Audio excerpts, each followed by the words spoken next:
Have you ever thought the educational system is just a mess? That it's designed to produce slaves and soldiers, but not actually educate? So today's guest is actually doing something about it. Today we're going to talk to Matt Beaudreau. Men, your journey to becoming a better man starts today. Grab a hold of what matters and make it count. Welcome to the Manlyhood ManCast with Josh Hatcher.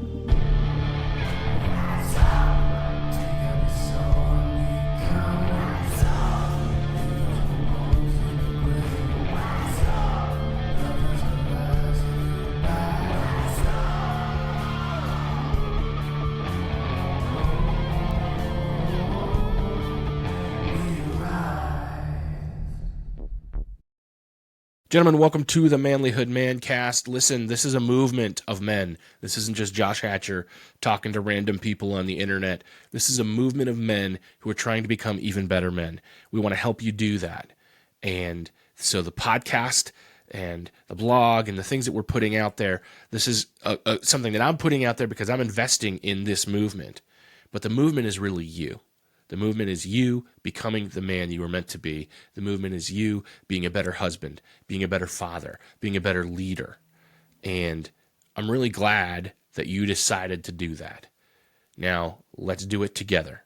So if you want to be a part of that movement, you want to communicate with other guys who are trying to do the same thing, make sure you join our private Facebook group, the Manlyhood Man Cave. Just type that in on Facebook, send an ad request. You'll answer a couple questions and we'll get you in the group. I want to see you become the best man that you can be so we can make a difference in the world. Guys, today's guest is Matt Beaudreau. He has an amazing program that he's put together, actually several programs all under this Apogee umbrella that he calls it. And he's got a great story and he's got a great push to help men become what they were meant to be, help women become what they were meant to be, to help kids actually become educated and become productive members of society. So this conversation, we talk about that. We talk about sovereignty and what it means. And we talk about a little bit about kickboxing because he's got a cool story there as well. So without further ado, here's Matt Beaudreau. Matt, it's great to have you on the podcast today. Thank you for being with us here on the Manlyhood ManCast. The honor is mine, Josh. Appreciate you having me, man. Anytime I get an invite, it's an honor. Not a problem. I've been really impressed with the work that you're doing. I've seen you on a few other podcasts and been following you on social media. And I thought that your story and your work would be of interest to the men that are listening to my podcast today. So why don't you introduce yourself and tell me a little bit about the work that you do. Thank you, sir. Appreciate it. I'll give you the kind of the high level, and I'll go anywhere and everywhere that you want to go, that you think I can help. I tell people I'm a career educator. Most people think that means schools, which I understand. I'm very open about the fact that I believe schooling and education are not the same thing. So was at Stanford for quite a bit, was a public school teacher in California, private school teacher, was a school administrator at both, and ultimately ended up leaving both of those to start schools that I truly believed in, schools that I wanted my kids to be able to go to. And so I created schools specifically for my children, but obviously opened it up to others, and they took off. And so simultaneously I had these schools that I was building in California that were very, very different schools. Again, I use the word school because people will understand what I'm talking about, but really it was an educational center, a leadership center for young people and their families.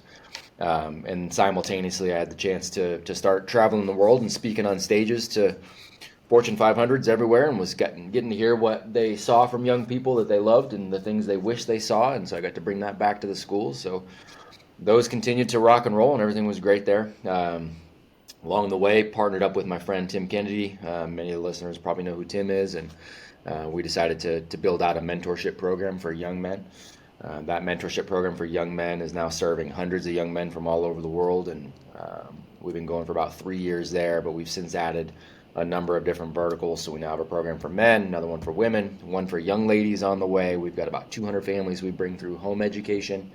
And we are launching our own K through 12 campuses coming fall. We've got about 50 that are launching in 2024, and we'll likely do another 100 in 2025. So that's just some of the verticals that we have going on. We got, payment processing system to feed into scholarships for that. We have two nonprofit 501c3s, all to support the schools and support, the families that are going through those schools. So yeah, we're not hurting for something to do, Josh.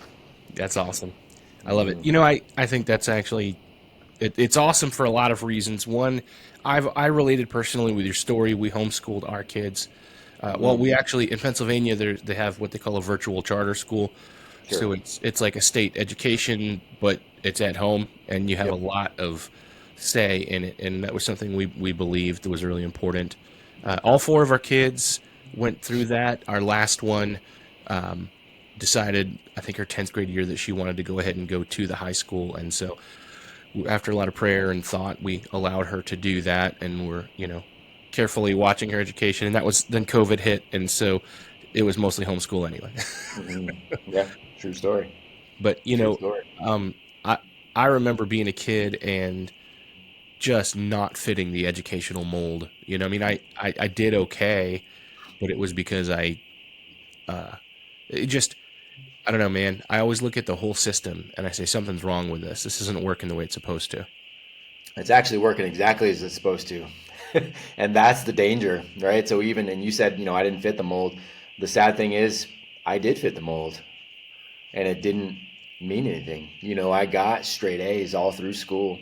I remember figuring out very early on. When I say figuring out early on, I mean 4 years old. Figuring out, I, I know the game. I see what's going on here. I see that there's a game being played, so I just have to play the game well. I figured that out in kindergarten. So I got really good at playing the game, got my straight A's, and then what? Like, I didn't know who I was at that point. I didn't know what I had to offer the world. I had nothing. And so I went and did what everybody else did. Oh, I guess I'll go to college. Got my straight A's in college. Turned down a job, a prominent job at a prominent location coming out of it. And then what? I don't know myself. I don't know my skill set. I'm not, excited about anything necessarily in particular that's going to serve me well. So now what, right? So I played the game exactly right. And so the people who have created, this is a generation ago, but the creators of this conveyor belt school model is what I call it. It wasn't designed for human development. It was designed to build slave workers. It was designed to build obedient, non-thinking, not hard driving humans. It was designed to break the natural kind of factory settings.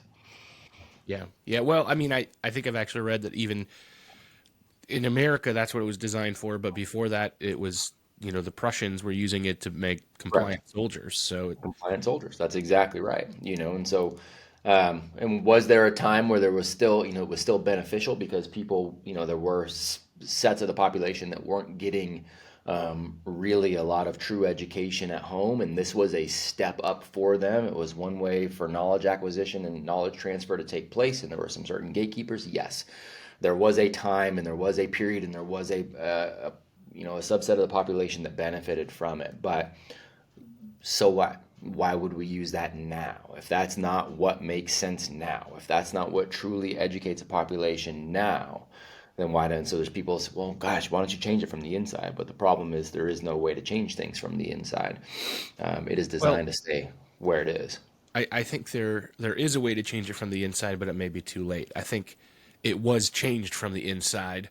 It was changed from the A inside. generation Right. ago, it was about making compliant workers, and now it's about making a Yeah, little and it's Marxist. not, and I promise you, it's not changing. I mean, I was there in there. It's not going to change. It's not going to go away. And I want good people to be in the system, meaning good people working there, because Yeah. you've got, young people who are never going to see anything else. You have young people who, for some of them, because we have such a parenting crisis, you have some people that the best humans they're going to see are those teachers or administrators at those conveyor belt schools. So I want good people there, but I will never pretend like it is the way to become educated.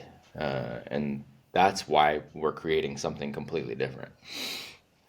I so I there's like a million directions we could take our conversation. So let's start with the nonsense that we're seeing now in the education system, where it's you've got, now I know this is an unconfirmed story, that it could be an urban legend, but you've got the stories of litter boxes in restrooms, and you've got all of the insane crazy books that they're offering in the libraries, and it's really got the entire planet up in arms, and they're starting to go to school board meetings and trying to get their voice heard, but it's not doing what they're wanting it to do. They're actually getting on watch lists for doing these things, just for standing up and saying, why are you teaching my kids this?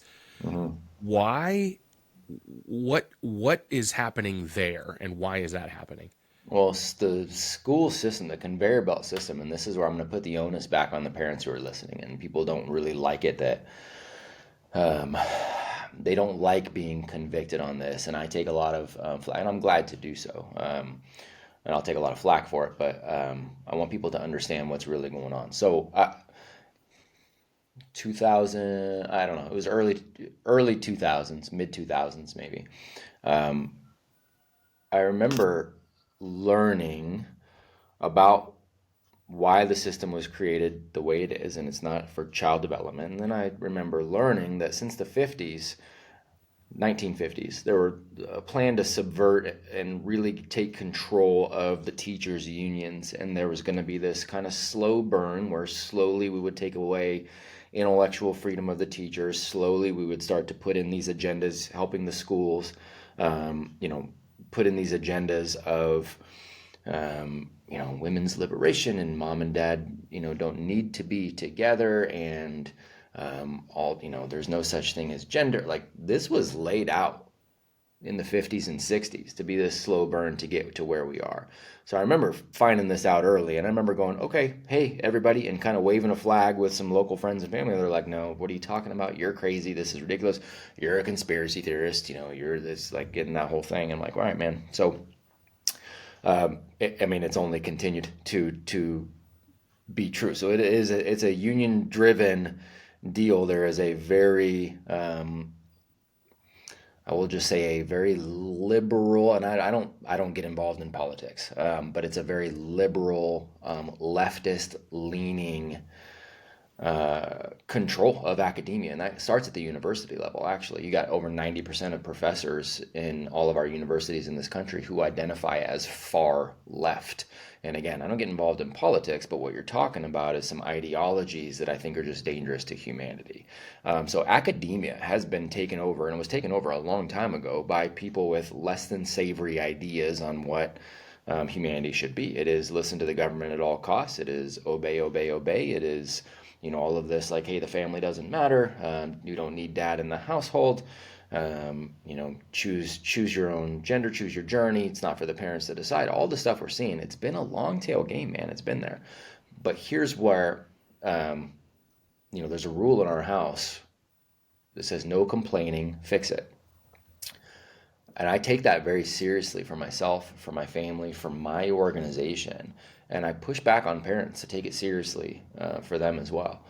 They're going to school board meetings, and I applaud people using their voice. They're going to school board meetings saying, this isn't okay, this isn't okay, this isn't okay. And then the next day they turn around and they send their kid into the fire. That's on you.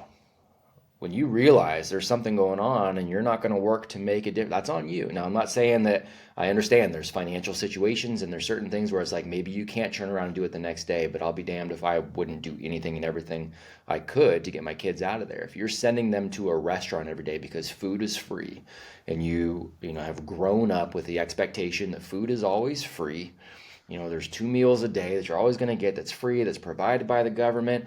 I grew up thinking, man, I'm going to get married and I'm going to go to work, and my husband's going to go to work, or I'm going to go to work, my wife's going to go to work, and we're going to send our kids there, and the food is always free. We only have to provide 1 meal a day.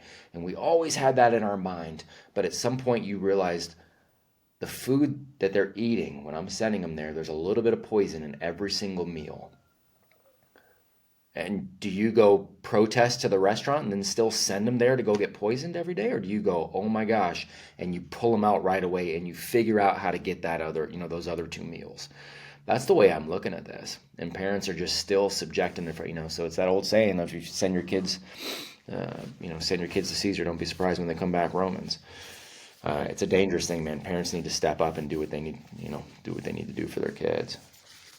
Yeah, I think that, you know, people forget that 150 years ago, that's where kids got their education. You know, It's there wasn't, it's that's it.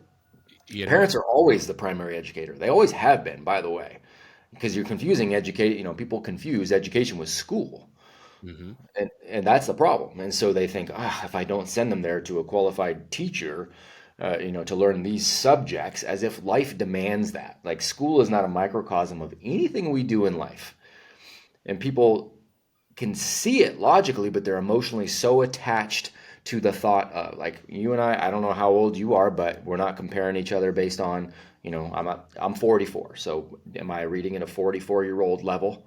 Am I at grade level for my reading ability? That's silly. Am I making the right amount of money for my age level? Well, that's an arbitrary yeah, exactly. Same thing on this side.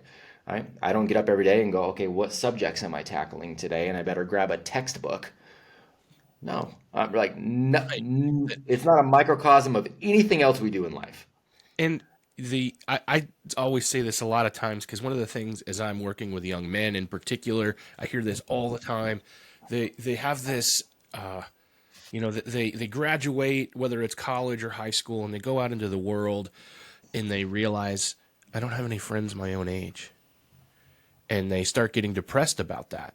Mm, I'm thinking, I don't know if I've had friends my own age since I left the machine. You know what I mean? Since I yeah, dropped out of college, the only friend my own age has been my wife. All my other friends have been older or a lot younger, you know? younger. Yeah, I mean, again, it's not a microcosm of life at all. You stay with your people in your same data manufacturer. You don't have a choice over who that is. And then people want to get connected to this concept of, well, that's socialization. What? No, it's not. It's not. It's not a microcosm of how life works at all.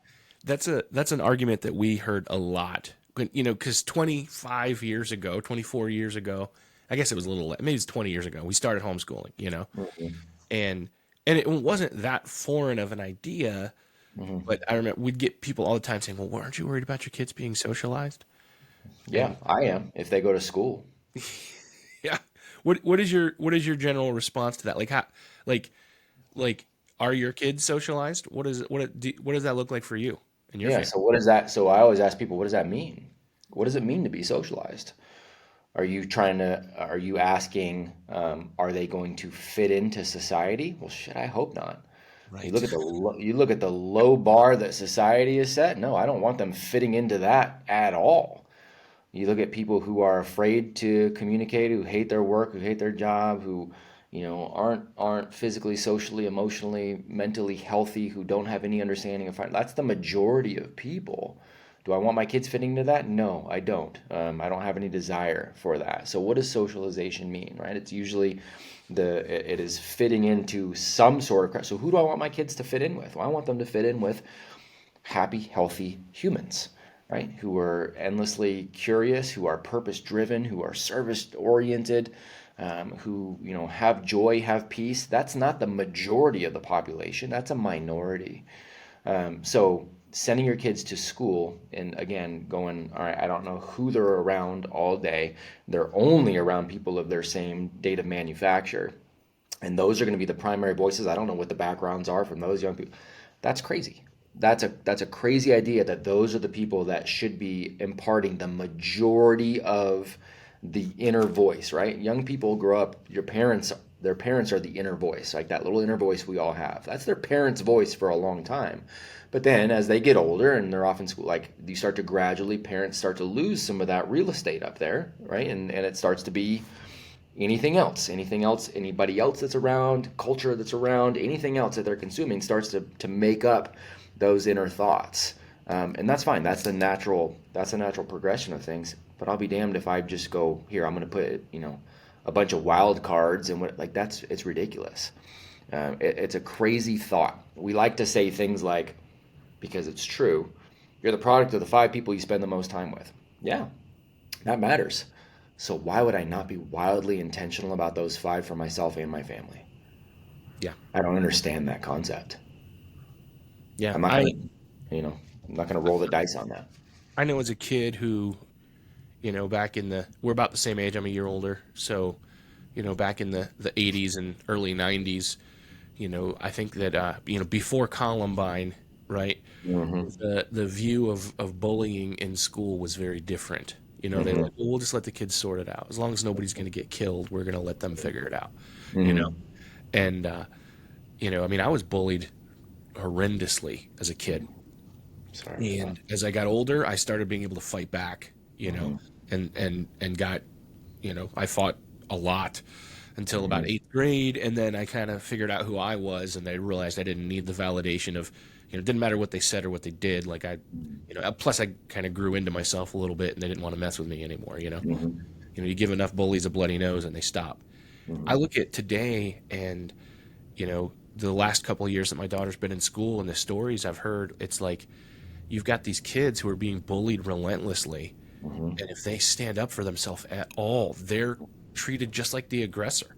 Like not even physically, just standing up for themselves, they're treated like the aggressor. Mm-hmm. And Yep. such a crazy world, man. It's weak. I mean, it is. It's a weak world. It's not. It is. It's not a. Um, it's not an environment that is indicative of greatness. And that's what I want for that's what I want for all young people. I want them to grow up in a world that says, hey, look, here is, it's one of the arguments on the socialization piece, right, that I get from parents is, well, you got to send them in, send them into the quote unquote real world at some point, because they got to realize there's bad people out there and they're going to have to learn how to deal with it. And there's going to be people they don't like. So they're just going to have to learn, to do that. That's a lazy argument. So I ask those people, cool, man. So when you're wanting to do better in your career, when you're wanting to move yourself forward, do something better for your family, do you go, hey, how do I get to, spend a year in prison so that I can be around bad people to understand? Like, no, you don't. You look for people who are doing things at a higher level than you to hopefully get around, to learn from, so that you can improve your situation. So for my kids, for our children, we should be doing that. We should be exposing them to greatness. Here's what greatness looks like.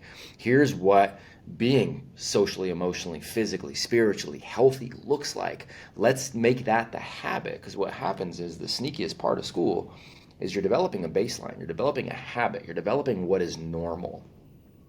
It is what you do every single day for a number of years. That becomes normal. That becomes your habit. That becomes your baseline level. And so if your baseline for 12 years or 16 years is I just blindly obey whoever claims to be authority, if your baseline is I just sit down while somebody does something to me and tells me what to regurgitate back, if your baseline is somebody else is going to write the story of my schedule, my day, what I'm doing, it looks just like everybody else, we'll say, Johnny, you're unique. But really, I'm not, because I'm doing the exact same thing as everybody else on this, right? Like that is the established baseline. And so then they get really, really good at just going, okay, somebody tell me what to do next. Somebody tell me who I am. Somebody tell me what to do now. Now, I don't know. I've never taken agency of my life. I've never made choices. I've never been exposed to big ideas. So now what? So now I'm 22, 23, and I have no idea who I am or what I'm going to do. And then I start to get really upset about that. And I get mad about that. That's what we're setting up as normal for the majority of our population. So with the work that you're doing at Apogee and all the Yeah. other side projects, Yeah. how are you combating that? How are you changing that? Yeah. So our campuses, so we have, these multiple verticals, and we talk about our mission as being reseeding freedom and sovereignty in this country by disrupting education for the entire family. So we're exposing everybody to educational opportunities. So all of our verticals can be standalone. If there is a grown man who's like, look, I just need to figure out how to be better, and by better I mean I need to figure out how to be in better physical health. I need to figure out what does the financial game actually look like? How do I how do I, not just financial literacy, but how do I understand money and understand the various games that are there and get really good at playing those? How do I understand how to market and sell? How do I understand how to actually have effective relationships with my wife and my children and become a better communicator? How do I understand my own personal psychology? How do I understand, my own time and energy management? And we've got educational opportunities for those men or those women or those young men, right, to go through these educational experiences together in a group of other humans, taking on real work, projects and challenges that have been put together by ninjas in these fields, and they can tackle those things as standalone, right? All of those end up tying together because a lot of our husbands, are now their wives are in on the woman's side, or now their young heroes are in on the young person side, and maybe now the whole family is home educating, and we're bringing them through like this is what education looks like, not bringing school home, but actual education for the entire family. The campuses are the best. Example, I guess, of what we do, because when somebody goes to one of our campuses as they launch in 2024 and they go, okay, my young hero is going to go here as a student. Well, that young hero goes as a student. And before I talk about the day that young hero goes through, mom and dad, by nature of sending them there, also go through our program. So mom and dad are also getting educated. That's part of paying tuition, is mom and dad also get education.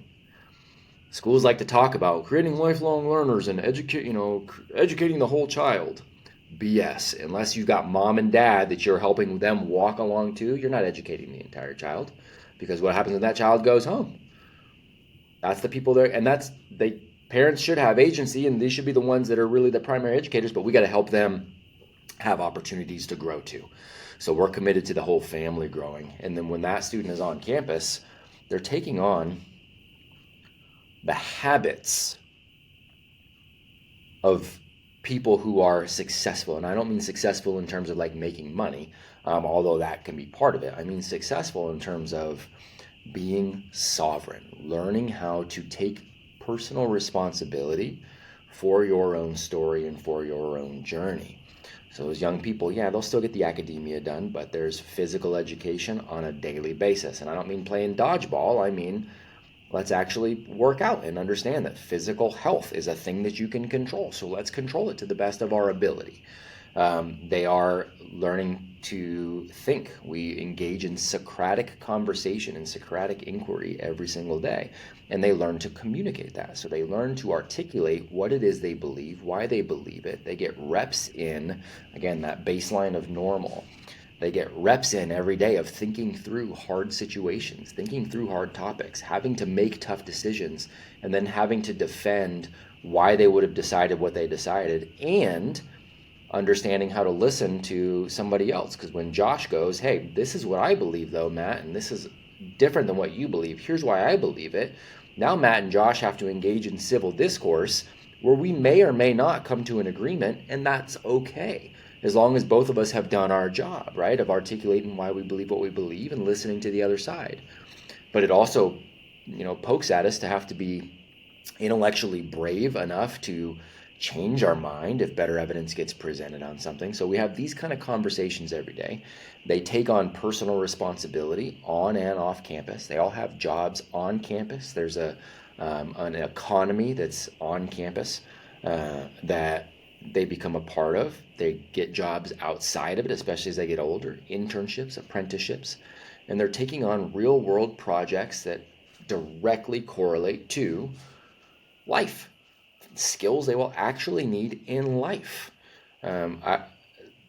There's no more simple way to do it than make it a microcosm of who they're going to need to be as an adult, which means we also need to be able to adapt and change.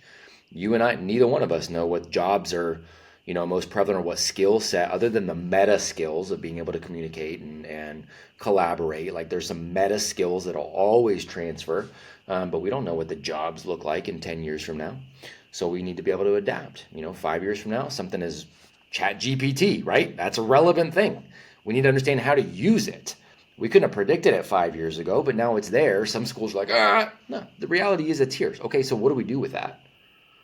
What do we do with it? We need to be able to continuously adapt. So that's how we're approaching these schools, so that exiting, school into the quote unquote real world is a very seamless transition, because it's always been the same and you've been doing well the entire time. I love it. I love it. I think that that work that you were doing, I'm hoping that that concept and that idea spreads, which is really why I wanted to have you on the show, because I want people to think about, hey, does this have to look like what it's always looked like? Because hasn't always looked like that, but for as long as anybody can remember, it's looked like that, you know? That's the problem, right? Like, that's the problem. Because what we're talking about doing, people are like, oh, I'd love to see if your ideas hold up. These aren't my ideas. These aren't This Tim's ideas. This generation. is the way it always was until about 150 years ago. And the problem is, you and I, or nobody else, we don't know anybody it's over 150 years old, right? Right. Because we're not there. So everybody grew up in this. And so we tend to look at this as like the way it is or should be or has been. No, this is a short blip of an experiment that is no longer a good idea. The other advantage that we have now, which is really kind of neat too, when it comes to education, is, you know, all of human knowledge is available in your pocket. You Hmm. know, I mean, if you want to learn something, you can learn it. You know, my oldest son is like, if I've got a question, I don't even try to find out anymore, because he can Hmm. find it out so fast and so good. You know, if I need to know, like, I need to buy a new computer, but I haven't bought one in 10 years, and they're all different now. I don't understand what DRAM is and all, I don't, all these things, but Yep. 10 minutes and he's got it figured out, and he can show me and tell me, Yep. that the way that information is there, if you want to learn, it's available to you, it's all there. It's all there. That's right. But what you just touched on is if you want to. That's the problem, is we've got a society that does not want to take on personal responsibility at this point. All knowledge is right there in your pocket. You got access to the internet and the library, you got access to everything. But it's the desire to actually spend the time not being distracted by a bunch of nonsense, to dive in, and then to put the work in, and to suck at something for a long time, and to fail at something. We also have an instant, wanting to instantly be good at something problem, an instant gratification problem, where you need to really struggle with something. It's the 10,000, I don't even like the 10,000 hour rule. I like Naval Ravikant's version of it, where he says it's 10,000 iterations. You got to fail at something a bunch. But, we have people who don't have the cojones at this point, or don't have the leadership to go forward and fail. And to be fair, we've got so many more distractions than we've ever had. So there's a lot of distracted people. Yeah. Yeah, that is true. Yeah, the internet is full of funny cat videos. So, I guess that's what I hear. That's what I hear. so yeah, man, the work that you're doing is awesome. So why did you decide this is what I want to do? Um, I remember sitting in a movie theater. So it was actually my first official. Well, I guess it wasn't the first date, I guess, but it was the first time I'd gone to the movies with a girl, and I thought I was hot. I thought I was hot stuff. 'Cause I'm 15, and she's the 18-year-old, or soon to be 18-year-old, captain of the cheerleading team, and I'm going, oh gosh, I'm the man, right? The dumb 15-year-old thinking I was something, and so we sit in this movie theater, and we go to see this movie called Braveheart, and sitting there watching that, and I'm just really excited that I'm next to this girl. But then all of a sudden, I find myself getting like sucked into this movie, and by the end of that movie, man, I was, there was a part where it's now, almost cliche, but he says, every man dies, not every man really lives, and I remember hearing that and all of a sudden I couldn't care less that I had this girl next to me. I was just in my own head going, oh my gosh, most men really do just have the same month that they repeat over and over. I can see it in my dad. I can see it in his friends. I can see it just all of humanity. Most people are just repeating the same month over and over and over again. They're miserable, and then they're calling that a life. There is no impetus to grow. There's no impetus to go serve. There's no impetus to take on a greater mission. I have no idea what that looks like for me, but I refuse to, lay on the proverbial deathbed and go, man, I did not contribute to humanity. I didn't push the limits and see what I could do. I remember that at 15. Now, I was a knucklehead still for another good 10 years. I was an idiot. I made a bunch of dumb decisions. I did a bunch of, I did a bunch of things. I call it most men syndrome. There's a reason most men are most men, and it's because they do what most men do. And it's the wide road versus the narrow road. And I made a bunch of those decisions, but that feeling never left. And I was collecting enough, good experiences as well to try to figure out who I was and what I wanted to do. So, in the midst of figuring all of those things out over the 10 years, that feeling never left. And it was, once I got to kind of understanding what I was good at and what I potentially had to offer, and then having these beautiful young children that I was now responsible for creating better opportunities for. All of it just kind of came together, and I went, okay, cool. Well, I need to serve them, and in serving them and leading them as a family man, I'm going to be able to serve a whole bunch of other people too. And it just took off from there. I didn't have any way to predict what we're doing here, what we're doing now. I don't think that's a possibility. One of the things that I don't like that is a prevalent thought, concept, statement is I need to find my path, and I need to just lean into my passions. I need to lean into my passions, and I just need to find my path, and eventually I'm going to find my path, and I'm going to lean into my passions. No, you bring your passion to everything you are doing, and you ultimately forge a path. That's really what we've done here. We say in Apogee, we say it's fire, aim, ready, meaning you take a step forward in a direction that you think you can go to grow, to serve, to lead. You take a step forward, and then you see what happens. Like, was that a good decision? Was it a bad decision?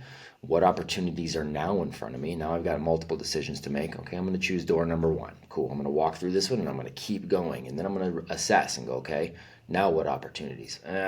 These don't look like the right ones. I'm going to need to backtrack a little bit. I'm going to choose door number 2 instead. But it always starts with taking definitive action. Always. I get a lot of men who are like, oh, I'm an overthinker. No, you're not. You're an underactor. Take a step forward, and you'll start to get a little more clarity. You are now forging a path. So this is me working out, forging my path, man. I like it a lot, man. That's the thing, because that's what we do, man. We get stuck. I know so many, especially young men, who get stuck, and they have been taught that whole follow your heart, and they have no idea what their heart is telling them, because they don't even know who they are yet. Right. And I don't think you find that out until you try something, It's the only way to find it out.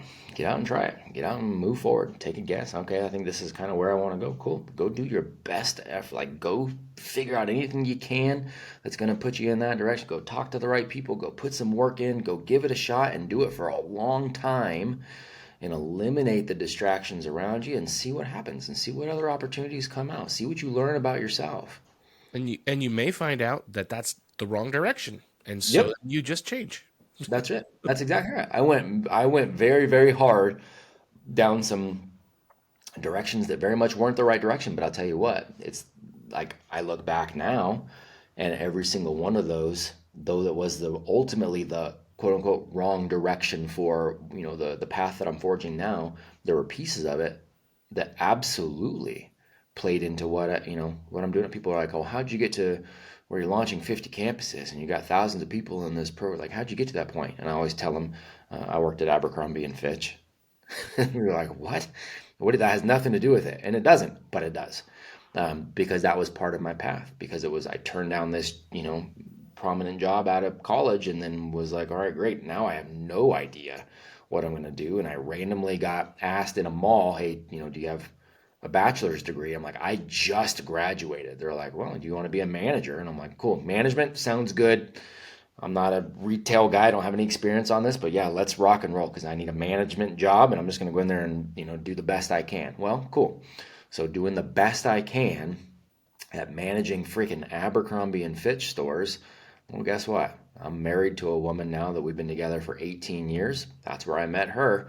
And also, I was serving somebody at one of those stores, doing the best that I could, and had no idea who the man was. And he turned out to be a very prominent individual who offered me a position at his company, which was the next part of my path. Again, not where I ultimately stayed, but it was the next part of my path, and it provided me more opportunities that ultimately led me at Stanford and led me to Stanford. And now that, like, it always matters. Yeah.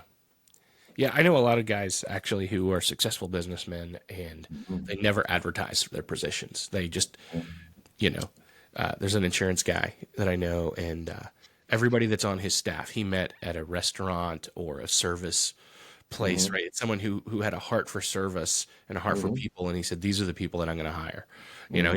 He doesn't advertise his positions. I just like that story that you tell. Like, We're the same. look for what you want, and then go approach that person. We're the same, 100%. And that's the beauty of what we're building out here internally too, is we're building out now an internal network. So we have a lot of our men who are like, hey, I'm hiring now, for a position at my company. And I'm not going to go put a job description out at Indeed. I'm going to go to all the other men and women that are here under the Apogee umbrella. I'm going to go take a look at the young men that are here under the Apogee umbrella. Cool. Let's go. Because now we already know that the character, the values, like all of that aligns. So of course, why wouldn't I grab one of those folks? Yeah. Yeah, it makes sense. You know that what's in the program is teaching the values that you represent, the values that you Yes, want sir. in your company. Yes. It's really Yes, good. sir. That's it. Yep. That's it. So tell me, I saw this in your bio when I was checking it out, about your kickboxing career. Mhm.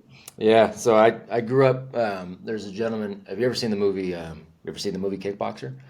Hmm. Jean-Claude Van Damme, old school movie where he goes over to Thailand and he fights that guy Tong Po and the long old braid and all this kind of. So I grew up under all those those Van Damme movies and stuff. So that in that movie titled Kickboxer, there's a guy that plays Jean-Claude Van Damme's brother, and he gets crippled by the main antagonist, and and whatever. But that guy is from my hometown, in California. So I grew up training under him, and he was the world heavyweight kickboxing champion for many years. And so growing up in that kind of martial arts, those are the action heroes sort of deal. I got into martial arts at an early age, and just started competing in kickboxing once I hit double digits, and so it was something I did all through high school.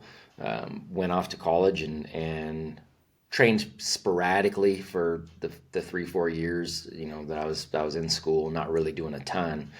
And then not too long before I graduated, I was walking by a mat room at the university I was at, and I see these guys grappling and they're doing all these locks. And I'd been watching, the UFC and seeing all those things. So I'm like, ooh, this looks like what some of those UFC guys do. I'm gonna go in there and show these guys like I can fight, but they were doing jujitsu, and at that point it was still not super popular. So I went in there and got my ass kicked, and I was like, oof, I need to learn more about this. Like, this is fantastic. So, as I started working at Abercrombie after graduation, I was in the Bay Area of California. I started going out to, there's a gentleman named Frank Shamrock, who was a UFC pioneer and legend, him and his brother Ken. And so Frank had a gym out there, and so I started training with him and getting back into it. So I already had the kickboxing background, started learning enough grappling to at least be, okay and survive, and ended up doing 9 fights in the cage before that was like it wasn't anywhere near what it is now. It was some pretty sketchy events that I ended up doing.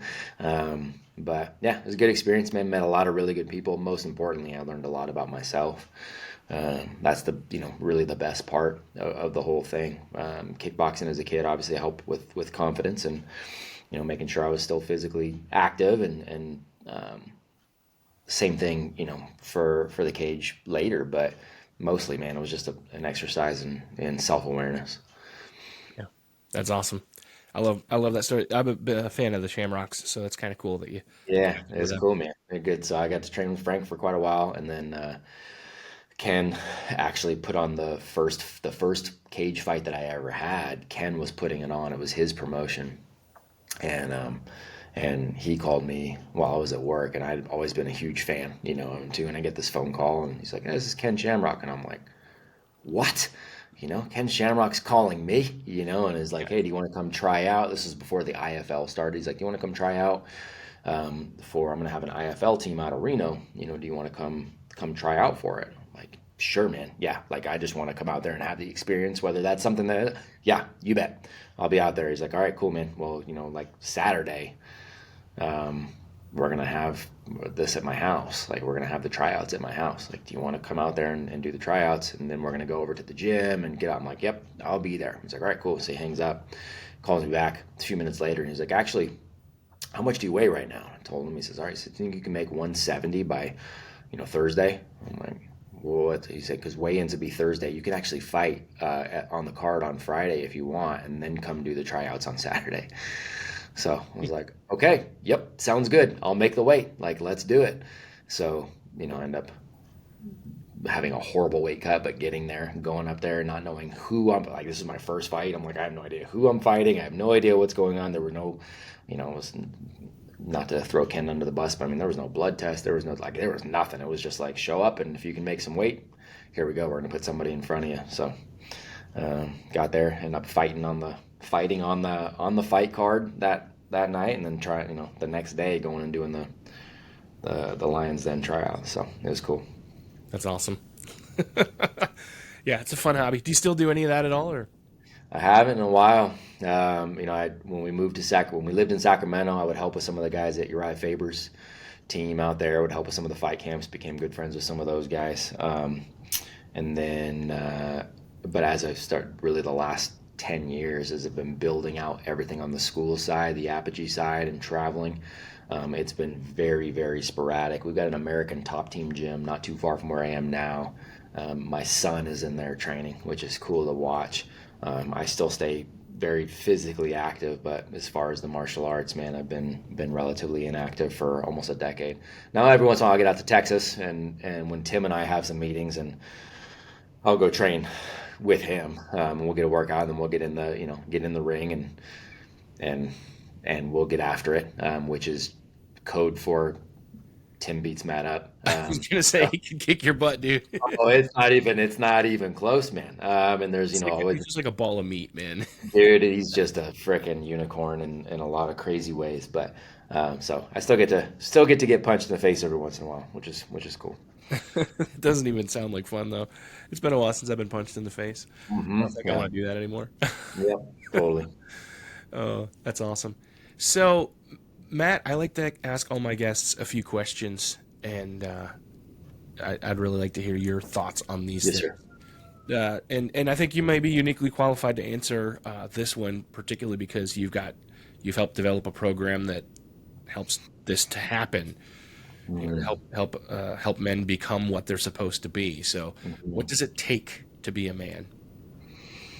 I really like that question, and it is a I think it's a nuanced answer. It's a multifaceted sort of answer, but where I lean towards is, and I say this with a caveat on there. So I lean towards sovereignty. It's a desire and a willingness to push towards sovereignty. And the reason I like to use sovereignty as the definition for this, and I'll say even a struggle towards sovereignty, because struggling gets a bad rap. Struggling is like, well, guys are like, oh, I'm struggling with my marriage, or I'm struggling with my. No, you're not. If you look at the definition of struggle means to violently oppose something, right? So I'm struggling. I'm violently opposing anything that does not let me be sovereign. And in doing so, inherently, I've got to be wildly responsible. And so for me, a good man is somebody who is going to take the utmost responsibility for making sure he is understanding what the definition of sovereignty is for himself and his family. So he is taking full responsibility on his shoulders to make sure that there are no ties that they do not choose for the family. And I mean ties from any way that you can think of. So taking on that wild responsibility is I believe what I've seen good men do. When you use the word sovereignty, Yes, sir. I know what you mean, but Hmm. our listeners might say, okay, what is Yeah. he talking about? Well, I always say freedom is my favorite F word, right? I love the concept of freedom and being a free man, but I think sovereign is really the better definition. So, in the most basic sense, what I mean is, I am at a point, and I've worked very, very hard to be at a point where I don't do anything I don't want to do with anybody I don't want to do, and I'm not tied to anything I don't want to be tied to. And that is what I believe. And there's a wildly massive amount of responsibility that goes along with that. And I can take care of my family in that regard. So it means if, the proverbial shit hits the fan and something doesn't work and, the grid goes down or food's not available, like, we're sovereign. We can take care of ourselves.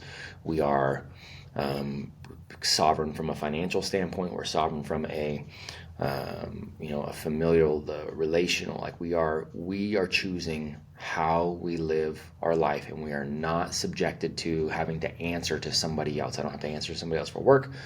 Don't have to answer for to somebody else for as far as the government goes. As far as we just sovereignty. That's what we mean. Is we get to choose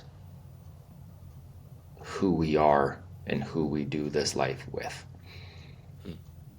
I like that a lot. So if you're listening, I think that's something we all ought to be striving for. And I think it's also funny how often we aren't, right? Man, we don't realize sometimes that how much we're tied to things. That's one of the months in particular, and I think it's month 8 in our men's program, is we take a look at self-reliance and sovereignty, and we take a look at where are you still tied down. And we have this concept of we're in a free country and we're free people, but if you are still subservient to, and again, there's nothing wrong with being a W-2 worker. There's nothing wrong with that. But at least understand that you're not in control there. And are you okay with that? What happens if, that seems secure, but the more you seek security, the less you actually have. So what happens if something happens to that company? What happens if some of the most secure jobs all of a sudden go away, and now what? You don't have ultimate control over that, right? So what does that look like? What does it look like with your finances? If you are paying 40% of your money's going out in taxes, well, you're not sovereign there. You're not in control. If you have to rely on a grocery store for anything and everything, well, you're not sovereign there. What happens if stores shut down? Would you be able to survive? Are you good? If not, okay. I'm not saying that's fine. But now what? So understand where you're not really sovereign, and then you have to make the decision, do I want to struggle to work towards that sovereignty? And again, that's up to each individual. We don't tell anybody what they have to do. We just want to make people aware of where they are and what opportunities there are to get educated and move themselves forward. Matt, tell me if you could travel back in time, talk to 10-year-old Matt. What do you want him to know? Gosh, man, I would tell him the same thing that I tell the young men now.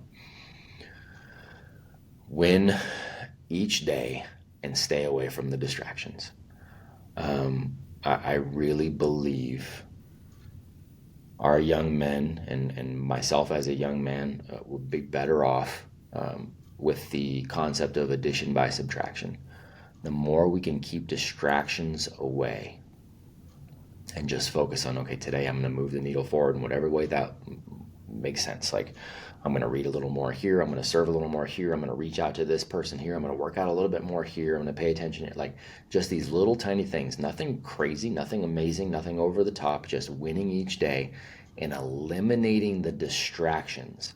We have this weird, we have a concept of like thinking that as we're walking forward, and then sometimes we get distracted, and so then we pause because we're getting distracted by video games or by social media or by whatever. But I like to tell people, no, you're not really walking on this path and then pausing to get distracted. What you're doing is life is more like you're got this little wagon and it's just a slightly uphill. And so you're moving forward, doing all the right things. But the minute you stop to get distracted, well, you're on wheels. So what happens? You're actually sliding quite a bit backwards. I don't think it's a net neutral to be distracted. I think it actually moves you back quite a bit. So that would be my advice to young 10-year-old Matt, as well as the young men right now, as well as the men right now. Really take a look at where you are distracted and do what you can to eliminate those distractions, the things that don't matter. Tyler Durden said, "No fear, no distractions. The ability to let things which do not matter truly slide." Right? That's sage advice. That is good advice, which is our next question, which you may have already answered, but we'll see. What's your best advice for the men listening today? For the men listening, you got a couple things that are kind of your golden calf, right? The complacency, the laziness, the old habits. And so old habits aren't something that you just drop. It's not usually easy for people to just eliminate the distractions and drop the habits. You have to replace habits. That's how we're designed. So replacing your daily habits with things that are moving you forward, being consistent matters. Being curious again matters. Curious enough to ask questions, brave enough to sit with the answers. And go forward and create more than you consume. We have we talked about that earlier, right? The knowledge, all the knowledge is available to us. There's a sneaky epidemic that's taken place for a lot of men too, where they're consuming all of the right information. They're like, man, I'm reading all the right books. I'm listening to all the right podcasts. I'm quoting all the right guys, right? I'm stay hard and go one more, and discipline equals freedom, and keep hammering. And like, I know all the things I'm supposed to say, but man, my life's not changing. My life's not getting any different. So we get stuck in this cycle. So I was like, I guess I got to go listen to this podcast. Somebody said I should read this book. I'll go read this book. You're better off reading one good book and going and applying the knowledge from that book every day over the course of a year than reading 100 awesome books and not applying any of it. So be curious, be consistent, and go create more than you consume. And life will change. Good stuff, man. Matt, I really appreciate you being on the show today. If our listeners want to connect with you, what's the best way to make that happen? I appreciate that. We're updating everything at apogeestrong.com to include all of our verticals. So apogeestrong.com is a good place to go. We're most consistent on IG, probably at Apogee Program. I'm probably most consistent there as well, just at my name, at Matt Beaudreau, and glad to help. Awesome. I'll make sure to include those links in the show notes as well for anybody that wants to connect with you, man. Hey, I know you've got another thing going on, so you've got to get going, but I really appreciate you taking the time to be with us today, man. Thank you. Honor's always mine, man. Thank you for having me. You did a great job too. Matt, again, I appreciate you being on the podcast today. Good stuff. Guys, if you want to connect with Matt, make sure you go to the show notes and connect with his social profiles. Go to his website, check it out. This is good stuff, guys, and I'm really honored that Matt chose to be on the show. So let's continue to show him some love and support for what he's doing. If you guys want to continue to help support Manlyhood, what you can do is you can send this episode to a friend if it's something that you learned from and you think that they might learn from it too. You can also leave us a rating and review on Spotify and on Apple or wherever you listen to podcasts. If you're watching on YouTube, make sure you like it and comment on the video because we want to help get the word out and tell people that Manlyhood is a movement that is doing good things. Anyway, guys, I really want you to know this. I want you to know that I appreciate you. I appreciate the time that you put in every week listening, and I hope that what we're putting out is helping you to become the man that you know that you are, the man that you know that you want to be. I'm hoping that we're a part of that. So just like Matt said in the interview, let's just not let it be information rattling around in our head. Let's do something about it. Let's put it into action. Anyway, guys, I love you. I'm proud of you. And I'll see you next time. Thanks for listening to the Manlyhood ManCast. If you want to be a better husband, father, leader, a better man, you need to join our private Facebook group, the Manlyhood Man Cave. Join today. Please help us out with a like, comment, share, and subscribe. And check us out at manlihood.com.